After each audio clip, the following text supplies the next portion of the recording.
10 சட்டமன்ற தேர்தல்கள் யூபியில் வரப்போகுது. இப்போ கூட்டணி திமுக கூட்டணியில் பயங்கரமான ஆட்டம் ஆடிட்டு இருக்கு சார். இன்னைக்கு திமுக காரி துப்பக்கூடிய அளவுக்கு தான் இன்னைக்கு செயல்பாட்டு இருக்கு. உண்மையிலே காங்கிரஸ் வளராத காரணம் அங்கே இருக்கிற அந்த ரெண்டாம் கட்ட வயசான தலைவர்கள் இருக்கிறாங்களா அவங்க பண்ணுற இது சார். அப்போ மோடிக்கு மேலே இருக்கிற காழ்ப்புணர்ச்சியில் பிஜேபிக்கு மேலே காழ்ப்புணர்ச்சியில் அவ இருக்கக்கூடாது.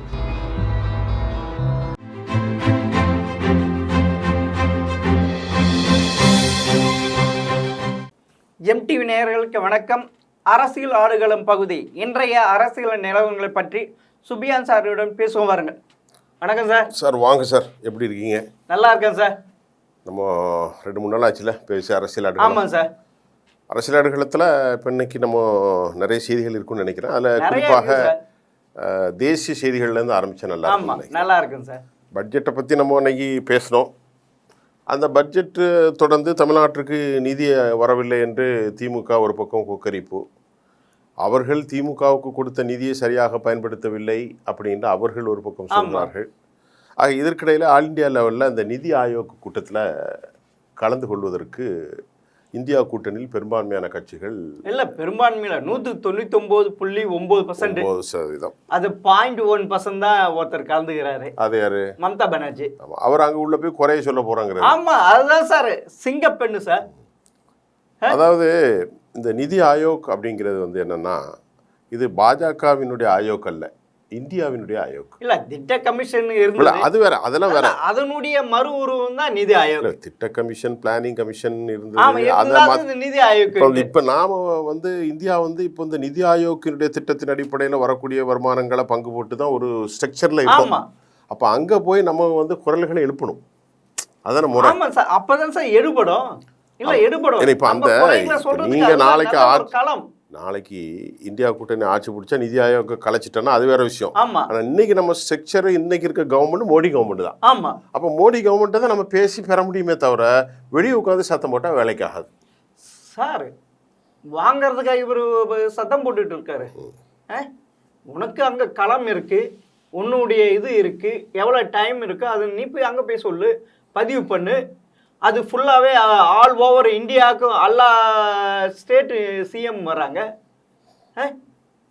நீ அரசியல் பண்ணுறதுக்கு தானே பார்க்குற. இல்லை, சிஏ வராங்கன்னா இல்லை சார், நீங்கள் சொன்னீங்க ஒரு கருத்து, 99% மேற்பட்ட இந்தியா கூட்டணிகள், அதாவது எதிர்கட்சிகள் வரலன்னு சொல்லிட்டீங்க. ஆமாம். அப்படி இருக்கும்போது எந்த மாநிலம்னு அப்படி பார்த்தீங்கன்னா, காங்கிரஸ் ஆளக்கூடிய ஒரு உதாரணத்துக்கு கர்நாடகா, இமாச்சல் பிரதேஷ், ரேவந்த் ரெட்டி இமாச்சல பிரதேஷ், சுக்வீந்தர் சிங்கா ஜார்க்கண்ட்ல ஒரு, அப்புறம் ஆம் ஆத்மி டெல்லி, ஆம் ஆத்மி பஞ்சாப், கேரளா விஜய் பினராயி விஜயன் கேரளா, அப்புறம் பஞ்சாப் மானு, ஆம் ஆத்மி, அது ரெண்டுமே ஒண்ணுதான். ஆமா, பஞ்சாப். அப்புறம் யார் யார் இருக்காங்க, மகாராஷ்டிரா இவங்க ஆட்சி நடக்கு, இங்கெல்லாம் நிதிஷ் இருக்கு. இப்போ இந்த மாதிரி ஒரிசாலையும் பிஜேபி ஆட்சி வந்துச்சு. அப்போ இந்த மாதிரியாக இவங்க போகலைங்கும்போது இவங்களுடைய கருத்து அங்கே வலிமை பெறாது சார். கருத்து வலிமை பெறுதோ இல்லை சார். இதே மாதிரி திட்ட கமிஷனுக்கு UP 1, 2ல் தமிழ்நாடு புறக்கணிக்கப்பட்டது. அப்போ அதிமுக ஆட்சி, இதே ஜெயலலிதா அங்கே போயிட்டு தன்னுடைய கருத்தை பதிவு செஞ்சாங்க. அதுக்குள்ள டைம் முடிஞ்சு போச்சுன்ட்டு. ஆமாம், பதிவு பண்ணி எதிர்ப்பு பதிவு பண்ணாங்க. அவங்க தான் சிங்கப்பெண்ணு, அவங்க தான் இது. நீ கொடுக்கலன்ட்டு சும்மாவே இங்கேயே வேஷம் போட்டுட்டு இன்னைக்கு போராட்டம், எனக்கு நிதி ஆயோக எனக்கு இது கொடுக்கல, போராட்டம் நடத்தி என்ன சார் பிரயோஜனம்? மக்களை திசை திருப்பது தானே. தமிழ்நாட்டில் இல்லை சார், தமிழ்நாட்டில் பாஜக எதிரான அந்த சூடு அப்படியே வச்சுட்டு இருக்கணும், அதை வச்சு அறுவடை செய்யணும். இல்லை, இப்போ எனக்கு ஒரு விஷயம் என்ன புலப்படுதுன்னா, மோடி அரசுக்கு கண்ணு கட்டிய தூர வரைக்கும் ஆபத்து இருக்கிற மாதிரி ஒரு பத்திரிகைக்காரனா எனக்கு தெரியல. ஏன்னா இல்லை எனக்கு தெரியல எப்படின்னா, அவங்க ஒரு நல்ல ஒரு அண்டர்ஸ்டாண்டிங்கில் நாயுடுவும் நிதிஷும் மோடியும் இருக்காங்க. புரியுதா உங்களுக்கு? ஆமாம் சார். இது ஒரு 2 வருஷம் 3 வருஷம் கழிச்சு எது வருங்கிறது வி கான்ட் ஃபைண்ட் அவுட். இப்போ நம்ம அதை பார்க்க முடியாது, சொல்லவும் முடியாது. ஆமாம் சார். அதனால் இன்னைக்கு இருக்கக்கூடிய ஒரு stable government is going on இன்னைக்கு சென்ட்ரலில். ரைட்டு. ஆனால் ஒன்று ஒரு 5 மாதம் கழிச்சு இதே மோடி பிரதமரா இருப்பாருன்னு அதுவும் சந்தேகம் இல்ல அது தெரியலையா அதுக்காக இல்ல, இல்ல, ஏன்னா 5 மாசம் கழிச்சு மகாராஷ்டிரா, அது சரி ஹரியானா, அது சொல்றீங்க ஜார்க்கண்ட், அது அரசியல் சினாரியோ ஆமா அதுதான் இல்ல அரசியல். நான் என்ன சொல்றது ஆட்சிக்கு ஆதரவு கொடுக்கக்கூடிய ஆட்சிக்கு கட்சிகளால எந்த ஆபத்தும் எந்த இல்லை இதுவும் இல்ல. இன்னைக்கு நிதிஷாலையோ அல்லது நம்முடைய நாயுடு. நாயுடாலையோ எந்த ஆபத்தும் இல்லை நீங்க சொல்ற மாதிரி இப்போ நீங்க சொல்றது முக்கியமான பாயிண்ட் தான் இந்த உத்தரப்பிரதேசத்துல ஒரு 10 தொகுதிகள் வந்து ஒரு பெரிய பிரச்சனை அவருக்கு ஆமா இப்போ அவரை வீழ்த்துவதற்காக மோடி விரும்பலை அவரை வீழ்த்துறதுக்கு மோடியை விரும்புகிறாரு ஆர்எஸ்எஸ் விரும்பலைங்கிற ஒரு டிசிஷன் போயிட்டு இருக்கு இப்போ மௌரியா இருக்காரு அவருடைய கட்சியினுடைய ஆமா துணை முதலமைச்சர் ஆமா அவரு வந்து அவரும் இன்னொருத்தர் பேர் பிரக்ஜிஸ் பத்தக்கா என்னமோ ஒண்ணு. அவரும் வந்து துணை டெபுட்டி சிஎம்மாக இருக்காரு அவங்க 2 பேரும் ஆதித்யநாத் யோகி அவர்கள் அந்த கூப்பிட்ட அந்த மாநாட்டில் கலந்து கொள்ளலை அதாவது முதலமைச்சர் கூடுகிற ஒரு மாநாட்டில் அல்லது மாநில நலன் கார்ந்த ஒரு கூட்டத்தில் துணை முதல்வர்கள் கலந்து கொள்ளாங்கிறதுலாம் வெளிப்படையாக தெரியுது இப்போ என்னன்னா ஏற்கனவே இந்த பனிப்போர் பல வருஷமாக பல ஆண்டுகளாக போயிட்டு இருக்கும்போது அவர் ஒரு ஹோர் இந்துத்துவாவாக இருந்தாலும் கொரக்பூர் மடத்தினுடைய ஒரு இதாக இருந்தாலும் அவரை வந்து ஆர்எஸ்எஸ் ப்ரொமோட் பண்ணாங்க அவர் சக்ஸஸ்ஃபுல் லீடராக இருந்தார் அவர் ஹிந்துத்துவ தொடர்ந்து 2 வாட்டி ஜெயிச்சு ஜெயிச்சார் காட்டியிருக்காரு காங்கிரஸ் இப்போ ஆமா இப்போ என்ன ஒரு பிரச்சனை கவர்மெண்ட் உத்தரப்பிரதேச ஜெயிச்சு இப்போ இந்த 2024 எலெக்ஷனில் ராம் ஜென்மபூமி விவகாரத்தில் அவங்க சக்ஸஸாக பண்ணலைங்கிறத வந்து பரஸ்பரம் அமித்ஷாவுக்கும் யோகிக்கும் இடையில மோடிக்கும் யோகிக்கும் இடையில ஒரு பனிப்போர் போய் கொண்டிருக்கிறது அவர் மேல நான் யோகி மேல தப்புன்னு சொல்ல மாட்டேன் சார் அவர் கொடுத்த லிஸ்ட் நீங்க பண்ணீங்களா ஆமா யோகி என்ன சொல்லிட்டாரு எல்லாத்துக்கும் காரணம் நீங்க தான் நான் போடல நீங்க தான் ஆளை அப்பாயின்மெண்ட் அமித்ஷா தான் ரெஸ்பான்ஸ் அவர் தான் கேண்டிடேட்டை போட்டாரு அவர் தான் எனக்கு அதுல சம்மந்தம் இல்லை அப்படி இல்ல 3வது வாட்டி நிக்க வைக்காதீங்க தேவையில்லாத புதுசா கொண்டு வரேன்ட்டு அவ்வளவும் சில இதெல்லாம் கொடுத்துருக்காரு சார் அதனால இப்போ ஆர்எஸ்எஸ் உடைய தலைமை வந்து ஓப்பனாகவே வந்து மோடி விமர்சிக்கிறாங்க ஏன்னா பல விஷயங்களில் தோல்வி மட்டும் இல்லாமல் இனி அவங்க மோடிக்கு ப்ரியாரிட்டி கொடுப்பாங்கன்னு சொல்றதுக்கான வாய்ப்பு இல்லை ஏன்னா இப்போ 75 வரப்போகுது அவர் வெளியே அது 25 அடுத்த வருஷம் அதான் அது வெளியே போகுது ஒரு 6 மாசம் தானே இருக்கு ஆமா அது வெளியே போகுது அப்படி இருக்கிறப்ப அடுத்த பிளேஸ் யோகி தான் இருக்கிறாரு ஆமா நேஷனல் லெவல்ல பாத்தீங்கன்னா அந்த இந்துத்துவா அவங்க அதான் விரும்புவாங்க அதுதான் அப்ப இருக்கிறப்ப இவங்க வந்து அந்த பேட்டர்னை மாத்திடுவாங்க இது ஓரல் தானே ஆமா 75 வயசு இந்த ஓரல் தானே ஆமா இது வந்து மோடியால் தான் ஜெயிச்சது அப்படின்ட்டு சொல்லிட்டு ஆர்எஸ்எஸ்க்கே அல்வா கொடுத்துட்டு இவங்க எதுக்காலம் செய்வோம் அதுக்குதான் யோகி ஆதித்யநாத் சரி இப்போ நீங்க சொன்ன மாதிரி எல்லா அமைப்புகள்லையும் அது ஆர்எஸ்எஸ்ஸாக இருந்தாலும் சரி அதிமுக இருந்தாலும் சரி திமுக இருந்தாலும் சரி கம்யூனிஸ்டாக இருந்தாலும் சரி மனிதர்களுக்கு ஒவ்வொருத்தருக்கும் இடையிலையும் ஈகோ வர்றது சகஜம் தானே இது அரசியலில் ஈகோ அதிகமாக இருக்கும் இப்போ ஒரு கம்பெனியில் பார்த்தீங்கன்னா ஒரு சூப்பர்வைசராக ஒரு ஆள் போட்டிங்கன்னா அவன் கீழே உட்காந்து அவன் வந்து அங்கே போட்டு கொடுக்குறது இங்கே போட்டு கொடுக்குறது இது வந்து சாதாரணமாக நடக்குது அது ஒண்ணு ஒரு 50 ஒரு 20 ஒரு 10 பேர் இருக்கிற இன்னொன்று அவரை விட கொஞ்சம் அறிவாளி கீழே இருந்தா இவன் எப்படி நம்ம இடத்த பிடிச்சிருவானோ அதுக்கும் பல வெற்றவங்க நிறைய பேர் இருக்காங்க அரசியலில் வந்து இது வந்து ரொம்ப பெரிய பிரச்சனை தான் இப்போ உத்தரப்பிரதேசத்தில் யோகி ஆதித்யநாத்துக்கு சர்மாவுக்கு இடையில ஏற்கனவே நம்ம ஏற்கனவே பேசணும் அதாவது மோடியுடைய இதில் ஒரு சர்மான்னு ஒருத்தர் அவர் பிராமின் சமூகத்தை சேர்ந்தவர் அவர் வந்து ஐஏஎஸ் கேட்டகரி ரொம்ப ரொம்ப டாப் மோஸ்ட் குவாலிட்டி அவரை துணை முதல்வராக கொண்டு வரதுக்கு மோடி கண்ட்ரோல் பண்ணுறதுக்கு முதல்ல முயற்சி எடுத்து அது பெரிய டிசென்ட் வாராக உருவாகி பிஎல் சந்தோஷ் போன்றவர்கள் ஆர்எஸ்எஸ்னுடைய கோர் தலைவர்கள் எல்லாம் போய் சமாதானப்படுத்தி 2 வருஷம் 3 வருஷம் ஆச்சு இப்போ இந்த தோல்வியை காரணம் காட்டுறது அங்கே ஒரு டிசென்ட் போயிட்டு இருக்கு சரி அதுக்கு முழுக்க மோடியும் அமித்ஷா தான் சார் அதான் சொல்லிட்டாங்க அமித்ஷா அதுல எந்த ஒரு இது இல்லை சார் யோகி ஆதித்யநாத் இப்போ இதில் என்ன ஆர்எஸ்எஸ் விரும்புதுன்னா மோகன் பகாவத் ஒரு இப்போ என்னை பொறுத்தவரை நான் என்ன பார்க்குறோம்னா சித்தாந்த ரீதியாக ஒரு மாறுபட்ட கருத்து கொண்டு வந்தாலும் ஒரு நிதானமான ஒரு தலைவர் அவர் என்ன சொல்கிறாரு அன்றைக்கி சென்னையில் பேசும்போது கூட அவர் என்ன சொல்கிறாரு அமைப்பை விட பெரியவர்கள் யாரும் இல்லைன்ட்டார் இப்போ இவங்க என்ன மோடி அமித்ஷா என்ன சொன்னாங்கன்னா எல்லாமே நாங்கள் தாங்கிற மாதிரி ஒரு இதை உருவாக்குறாங்க அது ஆர்எஸ்எஸ்க்கு புரியல சார் இதே பிடிக்கல ஆமாம் சார் இதே மோடி அமித்ஷா தானே சார் இப்போ மோடிக்கும் மத்திய பிரதமர் சிஎம் இருந்த சிவராஜ் சௌகான் 2 பேருக்கும் இதுவாக இருந்தது சவுகான் எவ்வளவு பெரிய ஆளு அவரை டிகிரேட் பண்ணிட்டாங்க ஆமா அவரை எப்படி எல்லாம் பண்ணி இது ஆனா இப்போ ஒரு கருத்து என்ன வருதுன்னா நேத்து கூட இந்த பட்ஜெட் விஷயத்துல ஒரு கருத்து வந்தாங்க ரொம்ப இன்டெலிஜென்ட் ஒரு நைஸ் மேனா அப்படின்னு சொல்லி பாக்குறது யாரை பாக்குறாங்கன்னா நிதின் கட்காரி தான். ஆமா சார் ஆமா அவர் வந்து கொஞ்சம் 5 வருஷமா மோடியோட பேச்சே கிடையாதுமே ஆஹா இப்போ அந்த பேசவே மாட்டாரான். பேச இப்போ வந்து உட்காந்து அந்த கூட்டங்கள்ல அப்படியே கலந்துட்டு அப்படியே போயிடுவாராம். ஆனா அவரை ரொம்ப ஜென்டில்மேன் சொல்றாங்க. சார் நீங்க அந்த பதவியேற்பு இதுலயே பார்த்துருக்கலாம் சார். ஆமா. ராஜ்நாத் சிங், அமித்ஷா, மோடி பக்கத்துல நிதின் கட்கரி அவர் கண்டுக்காதான் இருந்தார். பேச மாட்டாராம். யாருமே இல்லை. அவர்கிட்ட ஏதோ ஃபங்க்ஷன் நடக்குது அதுதான். ஆனா அவர் வந்து ரொம்ப அவர் சொல்றாங்க. அவர் வந்து ஆர்எஸ்எஸ்க்கு ரொம்ப நெருக்கமானவர் மட்டும் இல்லாமல் பெருமாதாரமான நிதிகளை வெளிநாடுகள்லேருந்து கொண்டு கொடுக்குறது தொழில் இப்படிலாம் நிறைய செய்வார்.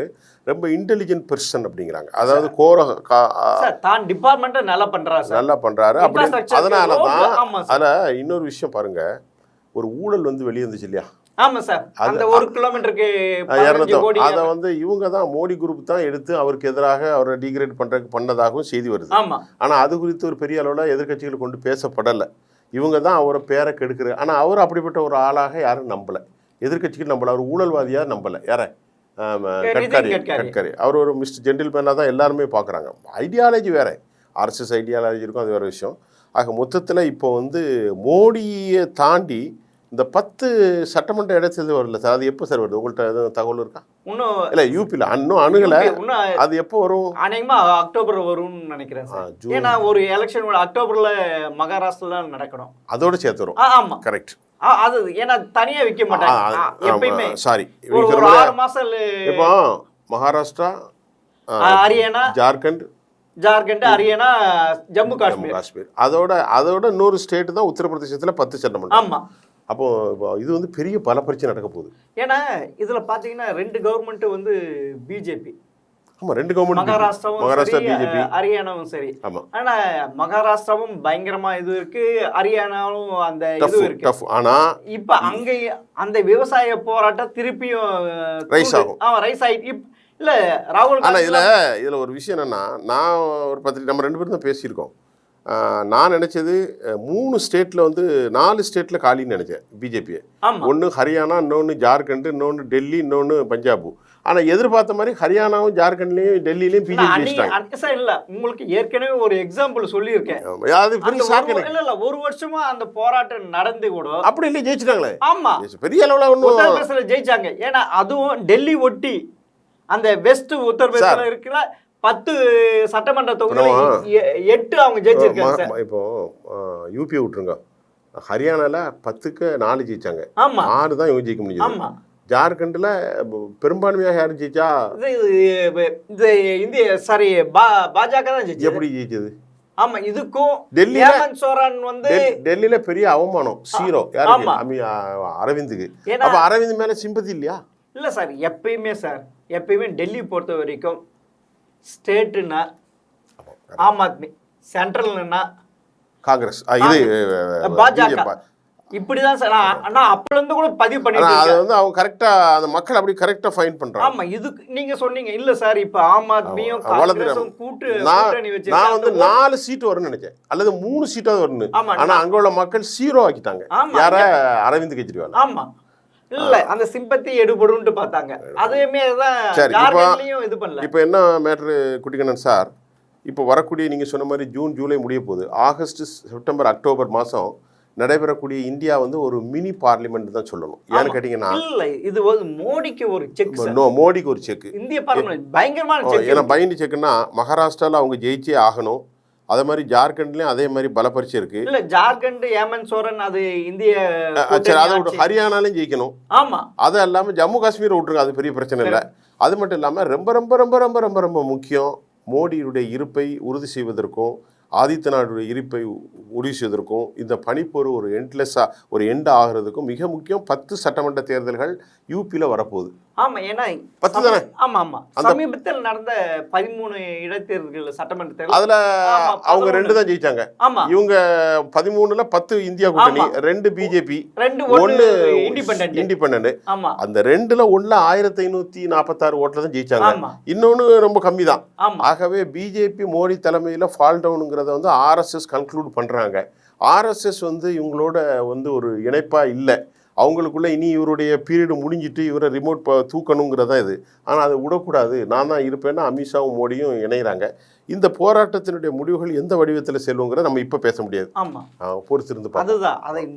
ஆனால் நிதி ஆயோக்கு வந்து கலந்துட்டு இருக்கணும். ஆமாம் தன்னுடைய குறை நான் தமிழ்நாடு ஆமாம், நம்ம நிதி ஆயோக்கு தான் சொன்னோம். அப்போ தமிழ்நாடு அரசு மட்டுமில்ல, இந்தியா கூட்டணிகள் அனைவரும், நான் என்னுடைய கருத்து இல்ல எப்படின்னா, இல்ல இது வந்து BJP, it is not a belongs to the part of BJP, it is one of the part of our Indian democracy. ஆமா இந்தியாவுடைய கான்ஸ்டியூஷன், இந்தியாவுடைய சாவரின், இந்தியாவுடைய டெமோக்ரஸி, இந்தியாவுடைய அரசமைப்புக்கு உட்பட்ட நடக்கக்கூடிய ஆட்சியினுடைய செயல்பாடு திட்டங்களை சொல்லக்கூடுவதுதான் நிதி ஆயோக். சார் அப்போ மோடிக்கு மேல இருக்கிற காழ்ப்புணர்ச்சியில, பிஜேபிக்கு மேல காழ்ப்புணர்ச்சியில இருக்கக்கூடாது.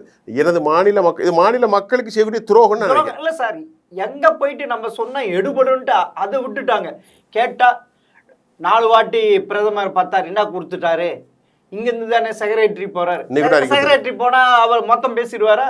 அவருக்குன்ட்டு ஒரு இது இருக்கு. ஆனா சிஎம்க்கு எதுக்காலம் பேசுறதுக்கு ஒரு இது இருக்குல்ல, அதுக்கு மேல பேச முடியுமா? இன்னைக்கு ஸ்டாலின் சொல்றாரு, அவங்களுடைய கல்வி கொள்கையை ஏற்றுக்கொள்ளனால எங்களுக்கு நிதி ஒதுக்கலைங்கிறாரு. இது சரியான நீ மறைமுகமாவே மத்திய அரசு புதிய கல்வியை அறிமுகப்படுத்திட்டு இருக்க.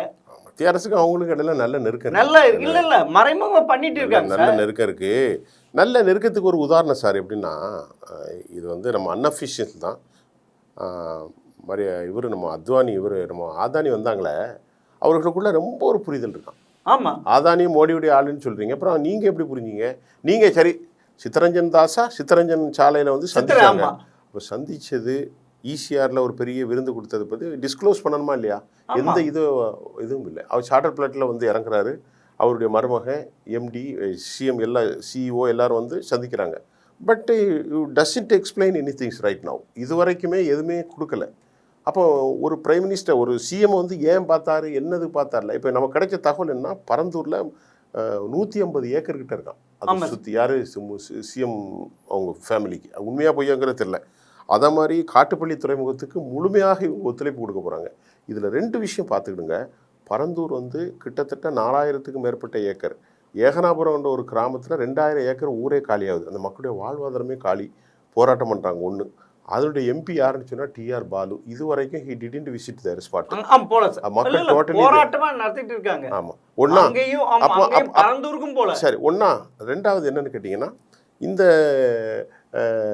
காட்டுப்பள்ளி துறைமுகமும் is going to be very fast. இனி அவங்க பார்த்துட்டு போயிட்டாங்க. இது ஏற்கனவே அங்கே எல்லாம் முடிவு பண்ணது. நாம்கி வாசம் அங்கே வந்து முதலமைச்சருக்கு ஒரு தேங்க்ஸ் சொல்லிட்டு போகிறாங்க.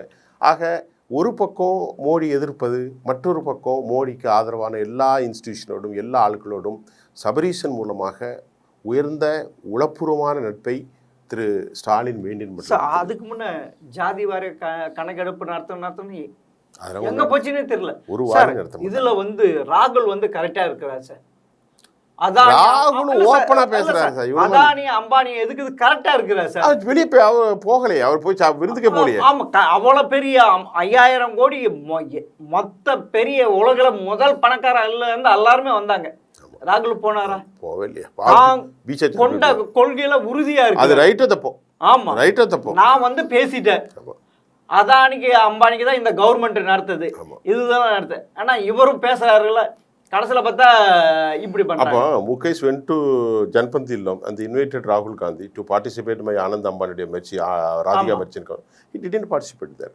ஆனால் அவர் சொல்ற ரைட்டு, வாங்க சார், ரொம்ப நன்றி சார், நான் வரல சார், வரலன்னு சொல்லல, வரேன்னு சொன்னார், போல ஏறி பத்திரிக்கை வச்சாங்க சார். ஆமா ஆமா ஆமா, அப்போ கூட வரல சார். அதுதான் சார் கொள்கை, அதுதான் சார் ஒரு தூய்மையான அரசியல்வாதிக்கு அர்த்தம். அவர்கிட்ட இந்த டபுள் வேஷம். அப்புறம் நீங்க சொன்ன உடனே ஒரு சின்ன ஒரு செய்தி நம்ம நேயர்களுக்கு சொல்லுவோம். உலகத்தில் ஒரு பெரிய பத்திரிக்கை, இந்தியாவிலையும் பெரிய பத்திரிக்கை, அந்த பத்திரிக்கை ஒரு செய்தி வெளியிட்டிருக்குன்னா, அம்பானியுடைய மகனுடைய கல்யாணத்துக்கு 5000 கோடி ஒதுக்கியிருக்காங்க. அதை பற்றி ஒரு செய்தி துணுக்க சொல்லிடுறேன். அந்த கல்யாணத்தில் பரிசு பொருட்கள் வந்து மலை போல குவிதான். ஆமாம், அதில் எவ்வளோங்கிற ஒரு 4 பேர் சொல்கிறேன், யார் யாரெல்லாம் கொடுத்தாங்கன்ட்டு. அதாவது நம்முடைய அமிதாப் பச்சன் 30 கோடி ரூபாய்க்கு ஒரு மரகத நெக்லஸை பரிசளிச்சிருக்காரு. நம்முடைய ஷாருக் கான், ஹிந்தி பட ஆக்டர், 40 கோடி இருக்கு, பிரான்ஸில் ஒரு பெரும் அப்பார்ட்மெண்ட்டை கொடுத்துருக்காரு. சல்மான் கான் 15 கோடி ரூபாய்க்கு ஒரு இதை கொடுத்துருக்காரு, ஒரு அழகான பைக், விலை உயர்ந்த நட்சத்திரம். அப்புறம் இன்னொருத்தர் ஷில்பா செட்டியா, அவங்க வந்து என்ன பண்ணியிருக்காங்க, 20 கோடி ரூபாய்க்கு ரோல்ஸ் ராய்ஸ் கொடுத்துருக்காங்க. அதுக்கப்புறம் ஆலியா பட்டு ரன்வீர், இவங்க 9 கோடி ரூபாய்க்கு ஒரு பெரிய பரிசு கொடுத்துருக்காங்க. இப்போ நம்ம ரஜினிகாந்தும் போய் டான்ஸ் ஆடி இருக்காரு. அப்போ இதுல ஐயா, இதுல 5000 கோடியில ஒரு 2000 கோடி கலெக்ஷன் ஆயிருமோ? 5000 கோடியில் 10,000 கோடி கலெக்ஷனாக இருக்குமோ? ஆமாங்க சார். இப்போ எதுக்கு இவங்க நான் சொன்னேன் ஆலியா பட் 9 கோடி, ஐஸ்வர்யா குரூப் 30 கோடி இல்ல. இப்படி கொடுக்கும்போது நல்ல கவனிங்க, இவங்களுக்கு இன்டர்நேஷ்னல் லெவலில் அரபு நாடு இருக்கு பாருங்க, $165 ட்ரில்லியன் அந்த கம்பெனியோட 20% இவருக்கு தான் வருது. அப்போ அரபு ஷேக்கெல்லாம் எத்தனை கோடி கொடுத்துருப்பான்? நான் கேட்குறேன், நான் சொல்கிற புரியுதா? சாதாரண சினிமா நட்சத்திரங்களே 20 கோடி 30 கோடி கொடுக்கும்போது மிகப்பெரிய வரலாறு. ஒன்றும் புரியல, எல்லாமே க்ரோஸ் கணக்கு, சாதாரண இல்லை சார். 10 கோடிக்கு மேலே அரபு ஷேக்கெல்லாம் 500 கோடி கொடுத்துருப்பான். ஆமாம், எனக்கு ஒன்றும் புரியல இதில் எதனால இவங்க சார். அமிதாப் பச்சனுக்கு என்ன இருக்கு, தெரியல, என்ன இருக்கு, இருக்கும் இல்ல சார், உங்களுக்கு இல்லன்னு எப்படி தெரியும்? இல்ல சாதாரண க்ரோஸ் கணக்குல கொடுக்குது, எனக்கு ஒன்றும் புரியல. எனக்கு தான் அப்பனா இவ்வளவு ஒரு க்ரோஸ் கணக்கு அவங்க கிட்ட இருந்து எவ்வளவு க்ரோஸ் கணக்கு வரும்? க்ரோஸ் கணக்கு வரும் 300 கோடி எதாவது 30 கோடி கொடுக்க முடியும். இப்போ ஷாருக் கான் ஓப்பன், நான் சொல்றது பொய் இல்லை, இந்த ரெண்டாந்தர பத்திரிகை எழுதுனது மிகப்பெரிய பத்திரிகை. 40 கோடி ரூபா ஷாருக் கான் கொடுக்குறான்னா ஷாருக் கானுக்கும் ரிலையன்ஸ் அம்பானிக்கு எத்தனை 1000 கோடி கிடைச்சிருக்கு? அப்போ அவருக்கு பல 1000 கோடி ஜியோ அதில் விளம்பர மாடலாக இருப்பாரோ? இல்லை சார், எனக்கு ஒன்றும் புரியல சார், ஒன்றுமே புரியல. எல்லாமே கோடியே சார். கோடினா 40 கோடி 50 கோடி 30 கோடி. ஆலியா பட்டு சார், அந்த அம்மா ஷில்பா செட்டியா அந்த லேடி வத்தி, அவங்க 20 கோடி ரூபாய்க்கு ரோல்ஸ் ஏற்கனவே கரப்ஷன் பெல்லோ, 2 பேருமே ஹஸ்பண்ட் இது பயங்கரமான இது, அவ பெரிய பயங்கரமான இதெல்லாம் மாட்டினாங்களே போதை மருந்து கிடத்த அந்த இது ராஜஸ்தான் ராயல்ஸ் அந்த இது ஆமா, அந்த ராயல் இது கிரிக்கெட் IPL அதுல பெரிய ஸ்கேம்ல மாட்டினாங்க. இதனால 20 கோடி 30 கோடி ஒரு சினிமா நடிகை கொடுக்குறா. ஆலியா பட்டு ரன்வீர் தம்பதிகள் 9 கோடி கொடுக்குறாங்க. நீங்க எவ்வளவு கொடுக்கணும்? ஆனா சார் ரஜினி எவ்வளவு கொடுத்துருக்காரு எனக்கு தெரியல சார். ஆனா இவருக்கார பாருங்க, காஜலுடைய ஹஸ்பண்ட் ஒருத்தர் இருக்காரு, ஹிந்தி பட நடிகர் அக்ஷய்குமார். அவர் ஒரு பேனா ஒன்று கொடுத்தாரு. அந்த பேனா எவ்வளோன்னு பார்த்தேன், 60 லட்ச ரூபா. 60 லட்ச ரூபாய். ஏன்னா நான் 5 ரூபா பேனா வாங்கி எழுதுறேன், என் தகுதி அப்படி இருக்குது, என்ன பண்ணுறது? நேரில் நான் 5 ரூபாய்க்கு தான் பேனா வாங்குறேன்பா, உங்கள் ஒருவன் ஏழை. சரி சார், அப்படியே ஸ்டேட்டுக்கு வருவோம் சார். வரலாம் சார். ஏன் ஸ்டேட்டில் உங்களுக்கு ரொம்ப பிடித்தமான செய்தி இருக்குமே? ஆமாம் சார். நம்ம ஈவி கேஸை பற்றி சார் கவனம் இருக்கு சார். அவருக்கு என்ன ஆச்சுன்னே தெரியல சார். நீங்கள் தான் இல்லை, அவருக்கு என்ன ஆச்சுன்னே தெரியல சார். ஜெயலலிதா சொல்லுவாங்கள்ல, யார், அத்வானியை, செலக்டிவ் அனிமா, அது அவருக்கு வந்துருச்சான்னு எனக்கு தெரியல. வந்துடும். ஏன்னா ஏற்கனவே இந்த ஆட்சி வந்து காமராட்சியின் ஆட்சின்றாங்க, காமராஜர். இப்போ என்ன சார், இவர் கார்த்திகை சிதம்பரம் என்ன கேட்டார், 2026 கூட்டணி வைக்கணும், கூட்டணி ஆட்சி அமைஞ்சா அதில் மந்திரி சபையில் இது கரெக்டு தானே சார்? அதான் ஒரு கட்சி சொல்லும். அதுதான் அதில் என்ன தப்பு இருக்கு? அதுக்கு இப்படி நான் என்ன நினைக்கிறேன், இல்ல ஒரு ஈகே சம்பத்துடைய மகனா இவரு. சரி, எல்லா கட்சியும் இப்போ செல்வ பெருந்தகை இருக்காரு, அவர் கட்சியை வளர்க்கறதுக்கு தான் சார் பாடுபடுவாரு. அண்ணாமலை அவர் கட்சி தான் வளர்ப்பாரு. அதை விட்டு போட்டு கேட்டா தப்பு, நீ எப்படி கேட்கறது பேசுறேன். அவங்க இல்ல போற, நம்ம நீ ஜெயிச்சிருப்பியா, நீ ஜெயிச்சிருப்ப, சரி, நீ இல்லாம அவன் ஜெயிச்சிருப்பானா? இன்னைக்கு திமுக காரி துப்பக்கூடிய அளவுக்கு தான் இன்னைக்கு செயல்பாடு இருக்கு. இன்னைக்கு எல்லா சட்ட ஒழுங்கு கெட்டு போச்சு. நல்லா கவனிங்க, சட்ட ஒழுங்கு கெட்டு போச்சு. அது மட்டும் இல்லாமல் ரவுடி கலாச்சாரம் பெருகி போச்சு. ஒரு தேசிய தலைவரை படுகொலை செய்யப்படுறாங்க, டெய்லி ஒவ்வொரு கொலைகள் நடக்கு, விலைவாசி ஏறி போச்சு, நாட்டில் எதுவுமே சரியில்லை, ஒரு abnormalcy to be appear in the state. People have been lot of the dissent the voices came from society. But அதனால் எதிர்கட்சி நாளைக்கு ஒரு குரலாக கார்த்திகை சிதம்பரமோ மற்ற இன்னொருத்தர் யார் அவருக்கு ஈக்குவலாக பேசுறது செல்வ பெருந்தகையோ பேசக்கூடாது. காமராஜ் நடக்குன்னா, ஆனால் அப்பப்போ அவர் கொஞ்சம் சரியில்லாத நிலைமைக்கு போயிடுவார். யார் தெரியுமா? ஈவி கேஸ். ஆமாம், வேற மனநிலையில் போயிடுவார். ஆமாம் சார். இல்லை சார், அவருக்கு என்ன வயசானதுனால இப்படியா? உங்கள் அப்பா எப்படி இருந்தார்? இன்னைக்கு இதே தமிழக முதல்வராக வர வேண்டிய ஒரு இதுவை அங்கிருந்து வெளியே வந்து இப்படி இது பண்ணுறது இல்லைங்க சார். ஒரு கோஷ்டியாக இருக்குது சார் காங்கிரஸில். உண்மையிலே காங்கிரஸ் வளராத காரணம் அங்கே இருக்கிற அந்த 2ஆம் கட்ட வயசான தலைவர் இருக்கிறாங்களா, அவங்க பண்ணுற இது சார். ஒன்றுமில்லாத பிஜேபி தனித்து நிற்குது சார். இன்னைக்கு 11% வாங்கியிருக்கு சார், 13%. 1989 கட்சி. ஆமா, இவன் எத்தனை வருஷம் ஆச்சு? 70 வருஷம், 70 வருஷமா, 100 வருஷம், அதாவது 32 வருஷம் ஆச்சு. அது தமிழ்நாட்டை ஆண்டு இருக்கு சார். 1989 மூப்பனார் எவ்வளவு பர்சன்டேஜ் காட்டிட்டு போயிருக்கா சார்? அதை ஏன் ராஜாஜுடைய காலத்துல எல்லாம் ஆரம்பிப்போம், 1950 ஆரம்பிப்போம். இல்ல 75 வருஷம் ஆச்சு. 67 வரைக்கும் இருந்தது. மெட்ராஸ் பிரசிடென்சில இருந்து கணக்கு பண்ணும் காங்கிரஸ் ஆட்சி. அதுக்கு முந்தி விட்டுருங்க, மெட்ராஸ் பிரசிடென்சில இருந்து வரும். ஆமா, காங்கிரஸ் ஆட்சி தான் நடக்கு. குமாரசாமி கூட கூட்டணி வச்சுதானே அண்ணா அவரால் தோக்க முடிச்சது. அது 57க்கு அப்புறம் குமாரசாமி, ராஜா ரெட்டி, அதுக்கப்புறம் வந்து நம்முடைய ராஜாஜி ஐயா அவர்கள், பக்தவச்சலம், இந்த காலங்களெல்லாம் பேசுங்க. பெருந்தலைவர் காமராசருடைய ஆட்சி. 57க்கு அப்புறம் திமுக போட்டிட்டு 15 இடத்த எடுத்தாங்க, 50 பிடிச்சாங்க. 67 ஆட்சி இருந்து அண்ணா இறந்து போயிட்டாரு. நாவலர் வர வேண்டிய இடத்த ஆட்டையை போட்டு திரு கருணாநிதி வந்தார். அதுக்கப்புறம் தான் இவங்களுடைய சீரழிவு ஆரம்பிச்சது. ஆமா, கருணாநிதி வந்த பிறகு தான் இந்த சீரழிவு. இப்ப வந்து கூட்டணி திமுக கூட்டணியில பயங்கரமான ஆட்டம் ஆடிட்டு இருக்கு சார். திமுக கூட்டணி போர்க்குடி தூக்க ஆரம்பிச்சிட்டாங்க. ஆனா போகாதுன்னு தெரியுது. நான் சொல்ற சரியான ஒரு கேள்வி கேளுங்க, எங்க போவோம், யாரு கூட போவோம், அது சொல்லுங்க சார். இப்ப நீங்க சொல்லுங்களேன் சார். இப்ப இருக்குது ஒரே ஒரு இது அதிமுக தான் இருக்கு. அதிமுக தான். ஆனா அந்த அதிமுக ஏற்கனவே வீக் ஆகி போச்சு. இப்ப பார்த்து நீ பொதுச் செயலாளர் கிடையாதுன்ட்டு இது பண்ணியிருக்காரு எடப்பாடி. வந்து நீ எப்படி பொதுச் செயலாளர்ன்ட்டு ஃபைல் பண்ண? இப்ப கோர்ட்டு கேட்டு இருக்கு சார் எடப்பாடி. நீ இப்ப பொதுச் செயலாளர், ஆனா சுப்ரீம் கோர்ட்டு அவங்களா கொடுத்துட்டாங்க. இப்போ வந்து கேட்குது எதை நம்பி? ஆனா உண்மையில திமுகவை இது பண்ண அவங்களுக்கும் ஒரு கொஞ்சம் பயம் வந்து இருக்கு சார் திமுக கூட. சார் ஆட்சியே இல்லை சார் அது. சார் நான் போய் சொல்ல sir, I personally I don't have any intent against the DMK government, but situation is going to be very serious. I got a lot of information from the various people. I went to meet a lot of the people and discussing about it. Totally they have been disappointed regarding the DMK government. It's totally flop. What I made a mistake. Madam Premalatha ஒன்று சொல்லியிருக்காங்க. யார் நம்ம ஒரு பேர் என்னது, ஸ்டாலினை பற்றி. அது அந்த கருத்து எனக்கு கொஞ்சம் ஒத்த கருத்தாங்கிறத கொஞ்சம் யோசிக்கும் தான். முதலமைச்சருக்கு உடம்பு சரியில்லை கொஞ்சம்ங்கிறத பரவாயில்ல, கை ஆடுது காலாடுன்னு இப்போ அது ஒரு பிரச்சனை. அதை பற்றி அது வந்து ஏதோ நரம்பு தளர்ச்சினால அது மாதிரி ஆடுது சார். ஆடுதான் இவங்க அப்படி சொன்னாங்களே என்னங்கிறது பெரிய பிரச்சனை. இப்போ அந்த திருச்சி சிவாண்டு ஒருத்தர் அந்த ஆள் இப்போ டிஎம்கே மாறி போயிட்டான்.